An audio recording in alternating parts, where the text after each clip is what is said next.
Good morning.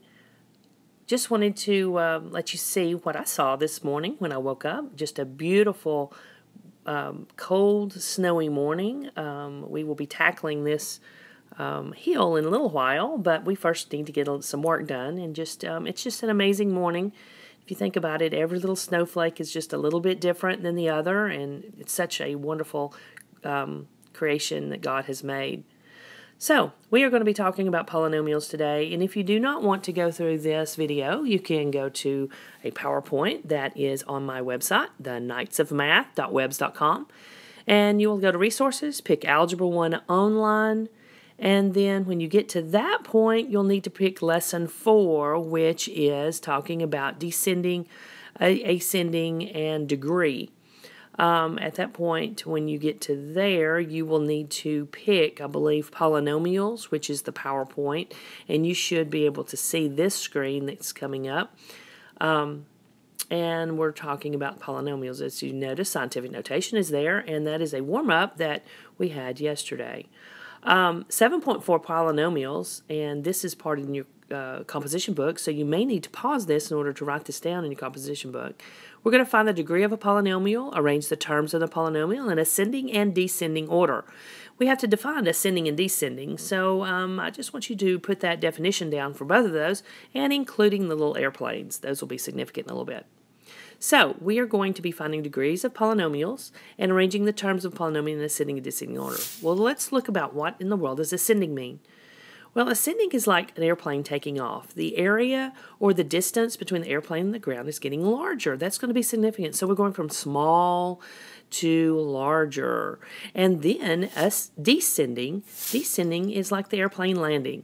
So we're going from a large distance to a small distance. That might be able to help you to understand those different terms. So when talking about an airplane, landing would be the distance from the airplane to the ground. Okay.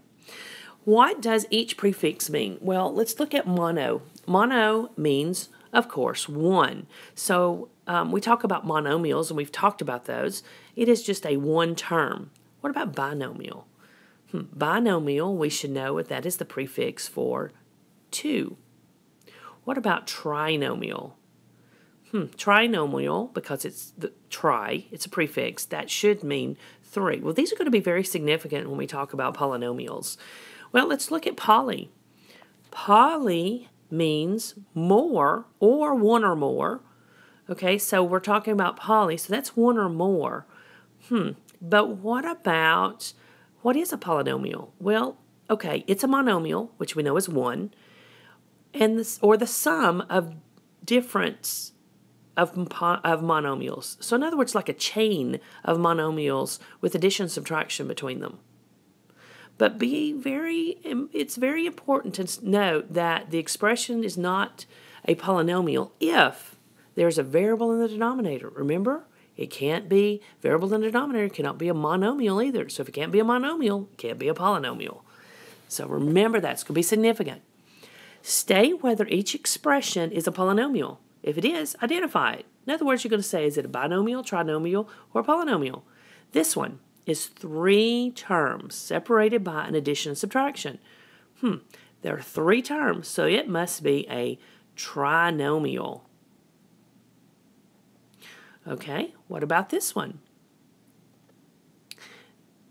This one is three terms, but there are not three terms. It is one term.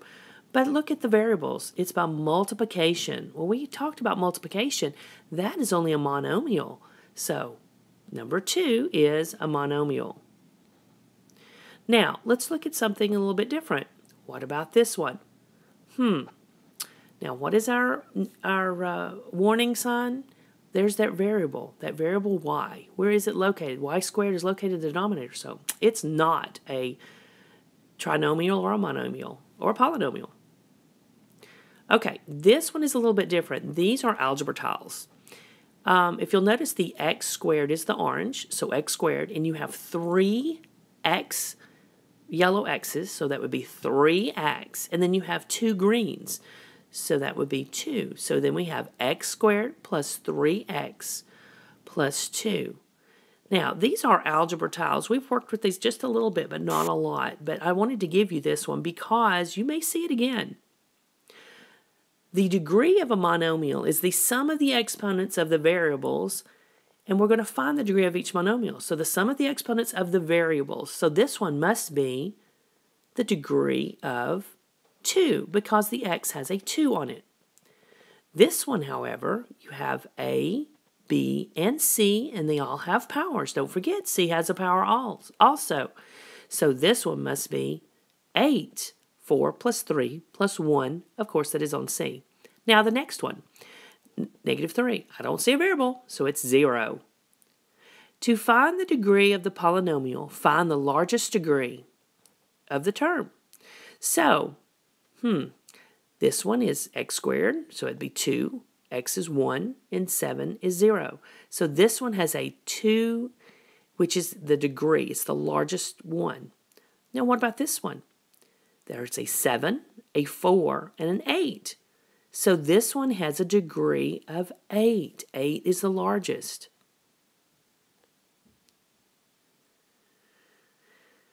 So find the degree of this one. X to the 5th, x third, and y squared. It would have to be 5. 5 is going to be its degree. A polynomial is normally put in ascending or descending order. We've talked about that a little bit. So what is ascending? Ascending is going from small to large or small to big exponents. And descending is like an airplane landing. It's going from large to small. Okay, so you have big to small exponents. Okay, we are going to be putting the polynomials in descending order. Well, remember that means descending means from large to small. So we look at the variable and find out which one is the largest. Well, the largest power is x to the 4th, or the 4th power. So that one will be first. So x to the 4th minus 3x squared plus 8x minus 4. Okay, what about descending orders in terms of x? Well, we look at the powers of x and find out which one is the largest. Well, it would be the -6x cubed y squared. That x cubed is going to be larger. And then we look at 12x squared y cubed plus 3y minus 2x. So we put it in descending order. Now, let's look at the same problem and let's put it in ascending order. In other words, we're going from small to large. So this is going to be a little bit different from small power of x to the large power of x, okay, for ascending. So let's look at that. Ascending in terms of y. Well, I'm sorry, we're going to be looking at y on this. So we look at the y and find the exponents. We have y to the 3rd, y squared, y to the 1st, and no y. But we're talking about ascending. So the one that has no y is going to be first because it's the smallest. -2x is going to be the first one. And then we will go to 3y, then -6x cubed y squared plus 12x squared y cubed. Okay, this one we are going to put in ascending also. And we are looking at the 3. There is no variable on the 3, so therefore, because it's ascending, the -3 will have to be first. So then you would have plus 2a minus a squared plus 5a cubed.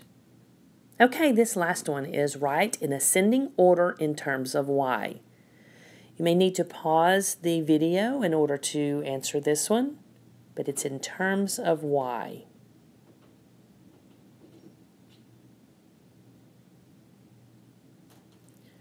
All right, the correct answer is 1, and I'm sure that you got that one right. I hope that you enjoy your day off and enjoy the snow and be safe.